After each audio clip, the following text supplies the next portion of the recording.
Sheikh Imran Hussein, it's Friday the 8th of February. The world seems on fire, and there's a lot happening in Tunisia, Egypt, Syria. Can you bring us up to date? Give us some perspective. Since last we spoke, Morris, the events in Mali are now emerging as we suspected that it would. One more time, Muslims who are of the Salafi or the Wahhabi branch or sect of the faith have been taken for a ride. They were armed, they were trained, they were financed, and they were sent on this expedition, this fishing trip into northern Mali. They were portrayed as Islamic militants. In other words, the image of Islam which is being portrayed is one which should terrify the rest of the world. That if this kind of people were to take over the world, what great danger would there be for mankind? And when they had beaten their drums sufficiently, then a compliant president of Mali turned to France, as perhaps was prearranged. And France was able to intervene, and the white man came to save Africa. And so colonialism was turned on its head.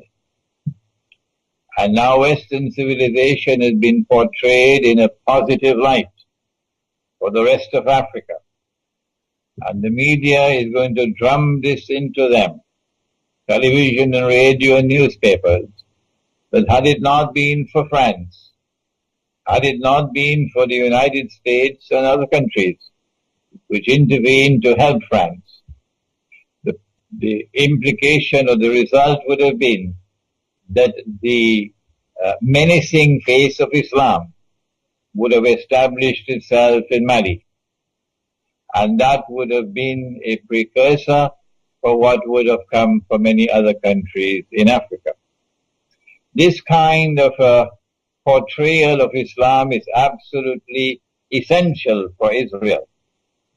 If Israel is to wage the wars that I've been saying for so long, that Israel will have to wage, if Pax Judaica is to replace Pax America, Israel will want a casus bellum.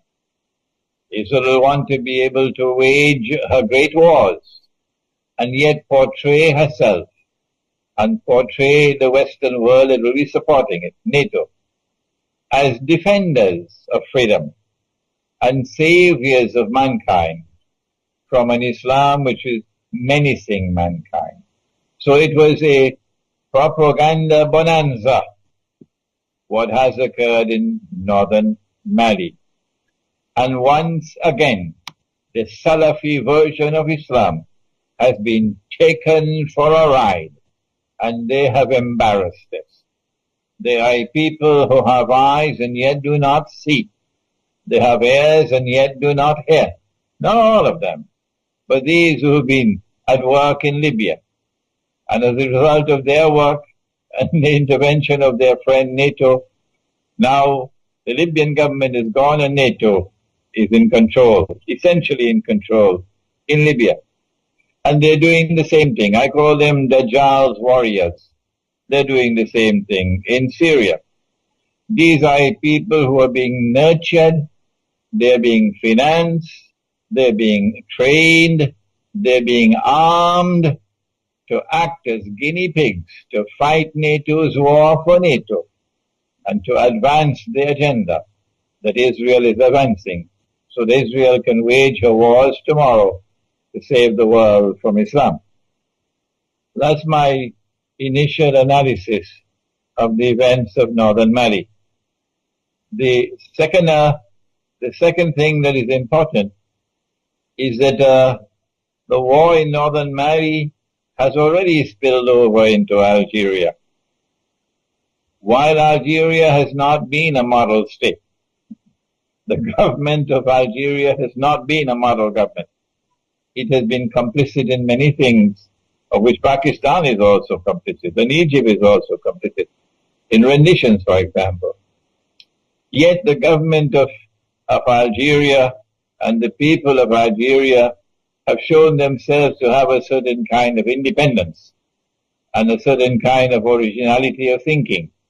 And they have not been camp followers of the Zionists, not Algeria. And Algeria has been courageous enough to establish a friendly relationship with Iran. Algeria is taking a chance in doing this, pursuing this independent policy and not being a camp follower of the Zionists. And that is that she exposes herself to be targeted. And this is what's now happening. And I think many, many Algerians recognize that the next target is Algeria. But I am hopeful. I'm hopeful that the land and the people who fought France and fought France courageously until France had to withdraw, battered and beaten, France had to withdraw. Such a people are not likely to allow themselves to be recolonized so easily.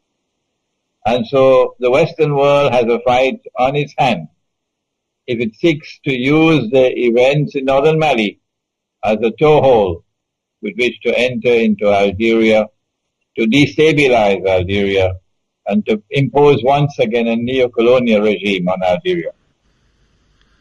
It's a huge country logistically, Algeria. I don't know how it could monitor its borders. It also has been accused of assisting France in this onslaught on Mali, and it's even been accused of giving France the money to wage the war. The President Hollande was in Algeria 2 weeks before the war started. The manner in which the Algerian army, the Algerian armed forces, put down the armed hostage-taking in the south of Algeria meant it emphasized that they did not care how many had to die, but they were not going to allow themselves to be taken for a ride. That's a positive sign. The British and French and people were quite taken aback by the Algerian response in the way that they were not consulted. So it was indeed a mark of independence. They're a very difficult people, the Algerians. When I meet them face to face, they get very emotional, and they're a highly charged lot. But the West seems dedicated to destroying all tribes and culture and traditions, and Algeria is a target, therefore. That's a universal policy of the Gog and Magog world order, that they want to bring about one godless global melting pot. I saw it in New York. I saw everything being mixed together in one melting pot. And what they've been doing in New York, they want to do in the rest of the world. But that's the macro analysis. And you're right about that. But I say to you, Boris, that I am myself surprised that I get more emails from Algeria than from any other Arab country. I was educated in Islam in Pakistan and for 1 year in Egypt. I've never visited Algeria. I've lived in Pakistan for about 12 years. I've lived in Egypt for 1 year. I've never set foot in Algeria. And yet I seem to be gaining more and more popularity in Algeria. I was just interviewed by Algeria Patriotic, I think is the name of the journal. A long interview, and it's being published now. And I'm getting very positive feedback from the Algerian people. With regard, if I may change the subject, to Syria, Israel recently apparently attacked Syria, which was outrageous, and I suspect there was some behind-the-scenes reason for this, maybe related to negotiations, but there's a threat of Israel taking a buffer zone. Russia seemed to take a back seat, seemed to distance itself from Syria at that point. I don't know if you perceived that. What the Israeli attack meant was that Israel and her friends had explored all options that they had and had not succeeded after more than a year and a half in bringing about regime change in Syria, which is their target. They're only mentioning the name of Bashar al-Assad, but their target is regime change. To bring a new regime to Syria, which would not be friendly with Iran, which would not have a relationship with Russia, and which will come into the Saudi-Qatari camp.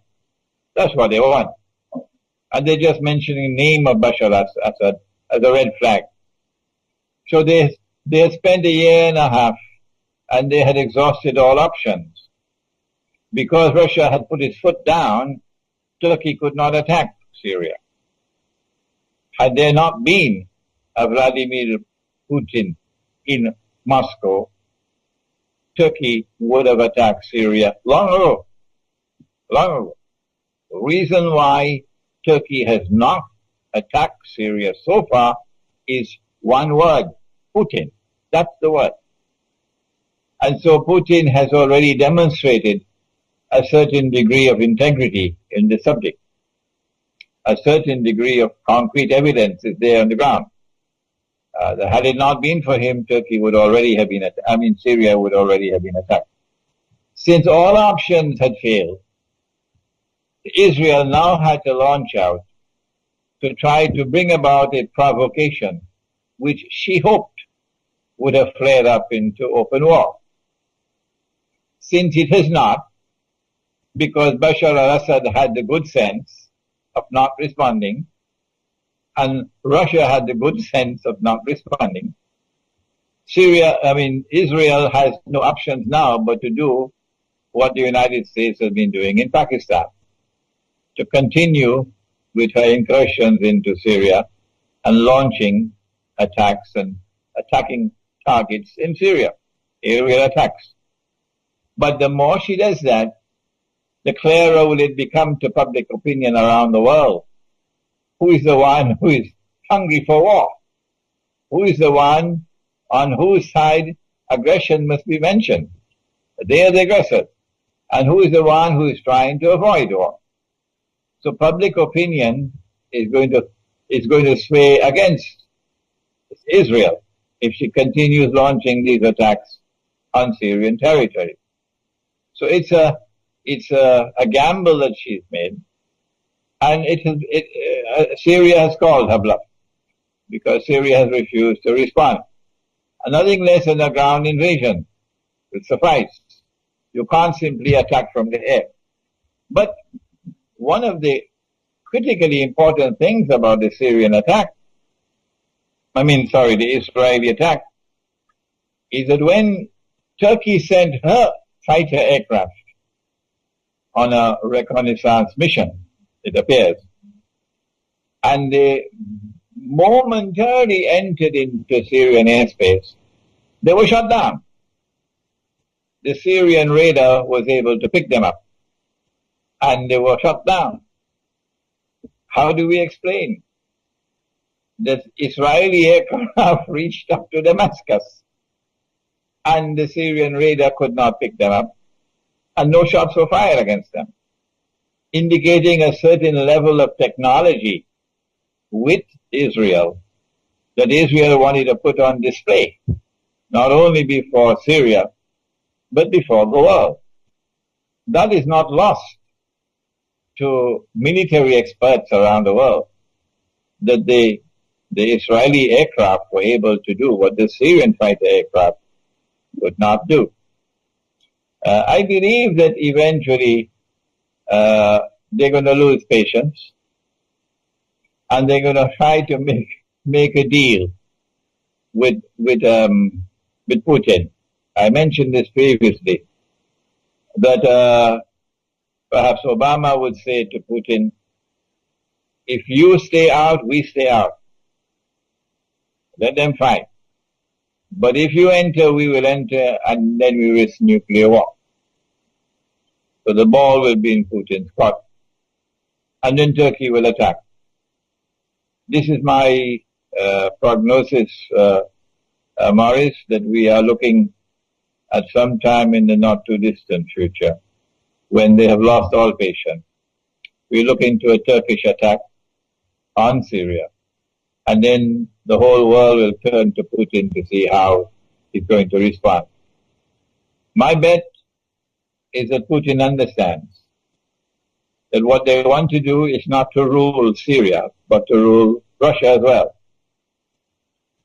And as a patriot, he's not prepared to allow them to rule Russia, and the Chinese leadership are not prepared to allow them to rule China. So sooner or later, you're going to have a world war.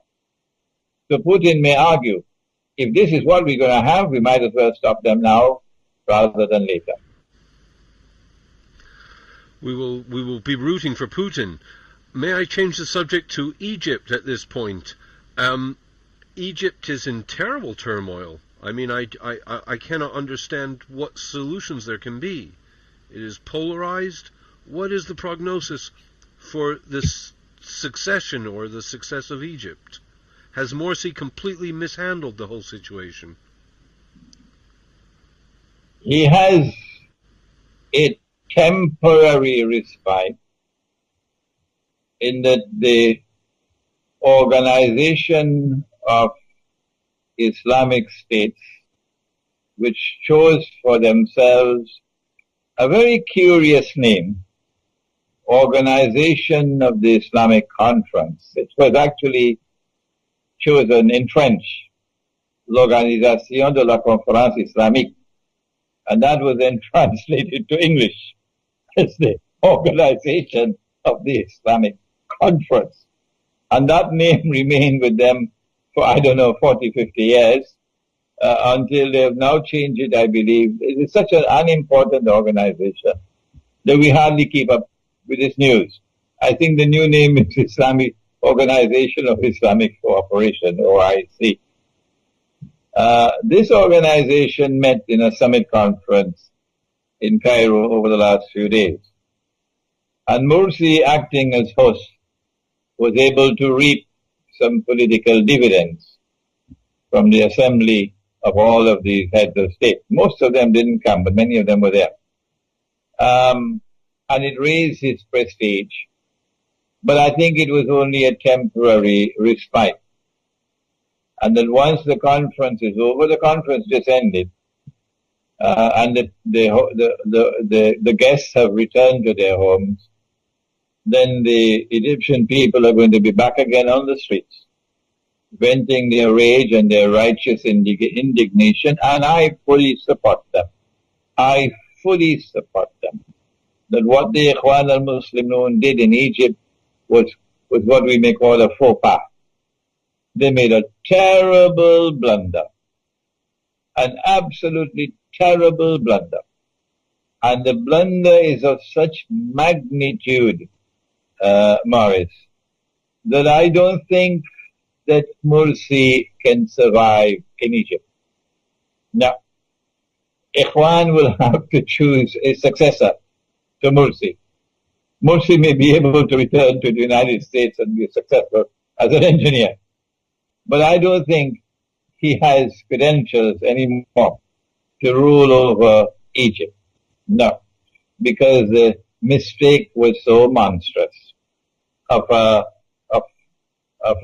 pushing through that constitution over the heads of the Christians who opposed it, not having the good sense to patiently negotiate, no matter how long, and try to arrive at a consensus, which is what Prophet Muhammad, Allah's blessings be upon him, did.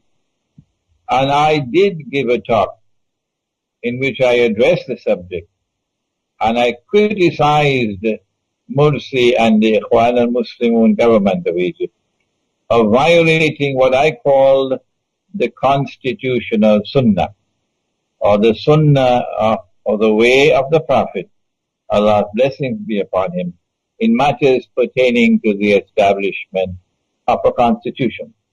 Because he did negotiate a constitution in Medina. And he spent something like 7 months patiently negotiating, not only with the pagan Arab tribes, but with a large number of Jewish tribes who were there. And you had to negotiate with each tribe, because the tribes, even the Jewish tribes, were at war with each other. And this is what he did patiently over 7 months. And at the end of it all, and without the glare of publicity, without a constitutional conference being organized, he was able to secure a consensus, an agreement of all the tribes. And that consensus became known as the Mithaq of Medina, or the first written constitution in the world. This is what Egypt needed. But the Ikhwan did not have the intellectual leadership. They did not have the capacity to turn to the religion of Islam for guidance on such matters. And so they have made a terrible blunder. What's the way forward? I don't think there's any option now, but that Mursi has to step down. And Ikhwan has to fire the advisors who led him down that path. And they have to put forward somebody else who will be more conciliatory, who will reach out to the Christians of Egypt, who were there in Egypt long before Islam came to Egypt. Oh yes. And don't forget that Prophet Muhammad, Allah's blessings be upon him, married a woman from their ranks. A Christian Egyptian woman was his wife. And he had a son with her. And that son's name was Ibrahim. And that child grew until maybe age 2 or 3, until the child died. And then he left word, the Prophet did, that we must be kind to them, for they are our kith and kin. Be kind to them, the Coptic Christians, said the Prophet, because they are your kith and kin. And so the way forward, and I'm sure that Mursi is not going to like this, but I hope that Ikhwan is listening to me. The way forward would be that Mursi be asked to step down, and that Ikhwan puts forward someone else. I don't know what's the constitutional mechanism for it. You'll have to look at the Egyptian law. And Ikhwan puts someone else who has more wisdom, who has more patience, who is more conciliatory, and try to build the unity of the Egyptian people. What Ikhwan has done is to divide the Egyptian people as they've never been divided ever before in history. And what a great achievement for Ikhwan. To divide them as they've never been divided ever before in history, when the imperative of the moment is to unite them, to form a solid wall against the enemy.